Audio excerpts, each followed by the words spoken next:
Thank you for joining us today. My name is Maria Statsmani-Marquez, and I serve as the Director of Graduate Admissions and Recruitment here at Mendoza College of Business at the University of Notre Dame. And it is my honor and privilege to sit alongside Dr. Angela Logan, who serves as the Academic Director for the Masters in Nonprofit Administration and the Executive Masters of Nonprofit Administration. But for today, we're going to be speaking to you about the residential program that is relatively new, and would love to hear from you what led you to this role, this leadership role here in higher education. Absolutely. Thank you for having me. It's an honor to talk about one of my favorite things to do in life. So when you ask me about how did I end up in this role, I often reflect on the fact that when I was 5 years old, my paternal grandfather asked me what I wanted to be when I grew up. And I proudly exclaimed, a doctor and a cheerleader. I still don't understand where the cheerleader thing came from, but we're just going to roll with it. But now I tell people all the time that I've earned my doctorate and I'm the biggest cheerleader for the nonprofit sector you'd ever see. And so working in this role as academic director is an opportunity for me to integrate what seemed like at the time a very nonsensical, circuitous path in higher ed and in philanthropy to this one moment. So I worked in undergraduate admissions, I've worked in student services, I've worked at a foundation, have degrees in communication, business, and philanthropic studies. You put all of that together, and of course it makes perfect sense to be the academic director for the Masters of Nonprofit Administration in the Mendoza College of Business. Yeah, absolutely. I mean, you bring such a wealth of understanding, knowledge, and your research background is impressive. So can you share a little bit more about the research that you do? I'd love to. So my research focuses on the intersection of race, gender, and nonprofit and philanthropic leadership.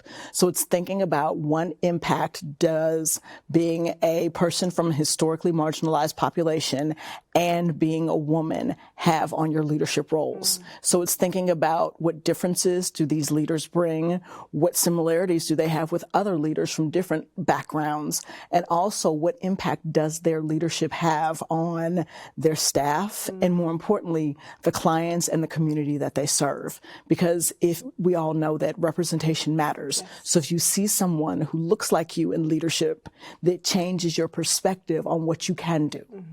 Absolutely. I mean, Yeah. I feel like both of us are living that out every day, yes. all the time. Yeah. So, given that this is a relatively new program, and it is differentiated from the Executive Masters of Nonprofit Administration, can you tell us a little bit about what the curriculum is like and how this program came to be?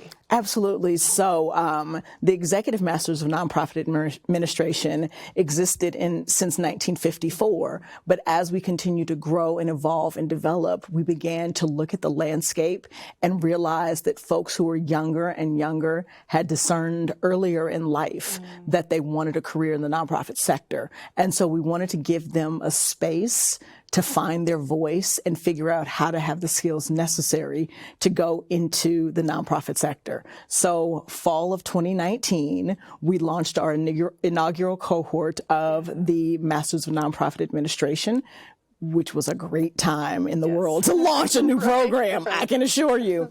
And so this curriculum has 38 credit hours, and it follows the traditional academic year. So students start in August and end in May. And so it's very intense. The courses are actually offered in 7-week modules where they'll get curriculum taught by Notre Dame College of Business, Mendoza College of Business faculty in specific disciplines, but those classes will shift and bend towards the nonprofit sector.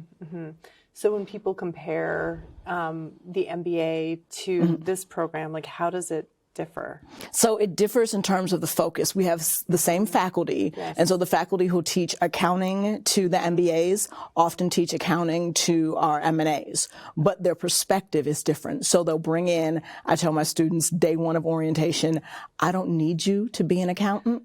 I need you to have an intelligent conversation with an accountant. Yes. And so what I need you to do is take the information that you're given, share it, expand it, and then go from there. And And so they'll have, and our faculty also will use cases that are very specific to the nonprofit sector and bring in guest speakers who show how, for instance, they use statistics in their day-to-day lives as nonprofit executives. So this is incredibly tailored to those who have already discerned Yes. that they are focused on social impact, moving into roles where they are serving, at core levels within nonprofit agencies and organizations.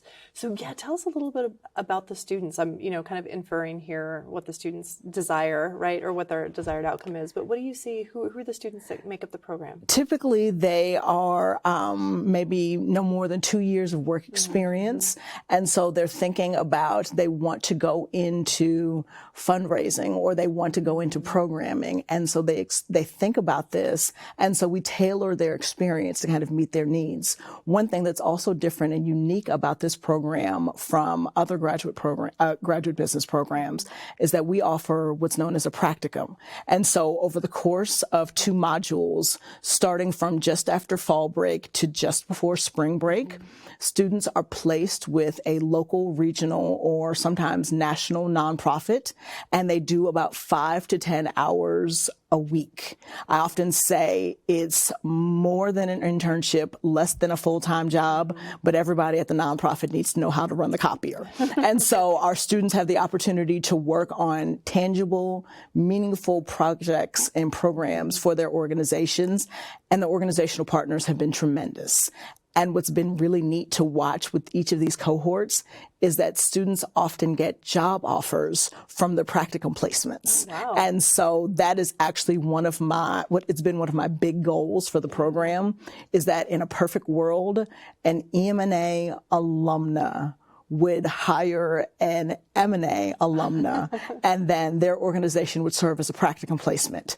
And we've had that happen now. The program, we're entering our 4th cohort, and we've had that happen 3 times already. Wow. Yep. Okay, so this is kind of a circular path, Absolutely. right? And so share a little bit more about the alumni and after 3 years, like what are they doing? What are some of, their outcomes, and how do they support the current cohorts? Absolutely. So it's great to see, even in the midst of a global pandemic, our students are still not only getting jobs, but getting good paying jobs. So for the cohort that graduated in 2021, within 6 months, 100% of them had accepted job offers, and the average salary was about $54,000. Wow. So that's really good, straight out of a 1-year master's program. The cohort that just graduated in 2022, we're at about 50% of, about 3 months out, about 50% of them have taken offers,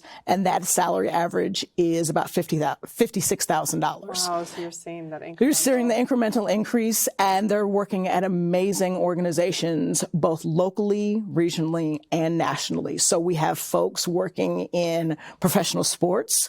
We have them working in local social service agencies, youth serving entities, corporate programs. So we have a couple of folks who actually work in corporate social responsibility, and some who are even working with big name consulting firms who are coming in with that experience.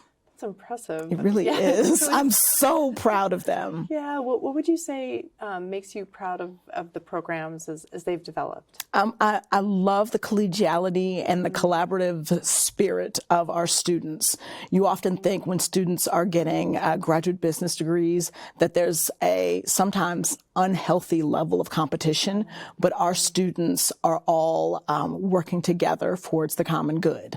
And so whether it's in the classroom, so when I'm walking down the hallway, seeing them in team rooms, or even social activities that they're engaged in. So it may be a food drive around the holidays. It may be a winter social, which requires contributions to local nonprofits, whatever it is. They have this collegial, collaborative approach to their work, and it's very heartening to see that in them now and know that the sector is going to be all right. Yeah. Oh, that's beautiful. Yeah. So for anybody who is discerning whether or not a master's in nonprofit administration in a one-year program, residential here in South Bend at Notre Dame, is for them, what advice would you offer to them? My advice to someone who's considering the one-year residential is to reflect on where do you see your life going in 5 years, 10 years, and what skills do you think you might need over that time to help you grow and move forward in your career. Be open, be flexible. Understand that sometimes things that you don't plan happen, and they're the best accidents that they could happen. And so do your research, do your homework, talk to friends, talk to alumni. We have a really strong alumni network, even though the program is relatively new. Talk to them and just kind of figure out, is this where I want to be? And there's no better place on earth to get a master's degree in nonprofit administration than the University of Notre Dame, in my opinion. Absolutely. Well, and share that there is a statement that's been used about the program over and over again to really uphold it around serving boldly. And I think that there's more. Absolutely. What is that? So we often talk about our tagline for the program is, if you come in with a servant heart, we will teach you the business mind. I can't teach you how to care, but I can teach you how to use business principles to help you care better, to be more effective and impactful in the work that you do, because that's ultimately what we want. I often say to our students, I want you not only to be a good person, I need you to be a good person, because the work that you're doing with highly sensitive populations, often folks who are at the margins, your work is necessary, so you must do it well in order to help the people who need it the most. Thank you so much for sharing that. Absolutely. Yeah, and for being here today and sharing with our audience on the other side of the screen here. We want to thank you for taking the time to hear more about the Masters of Nonprofit Administration. And if you have any questions, please do reach out to our admissions professionals. They are really standing by to get to learn more about you and what your interests are, and to help support you in the research that you'll do with this program as you lean into your aspirations. So thank you so much. We hope to see you. Bye.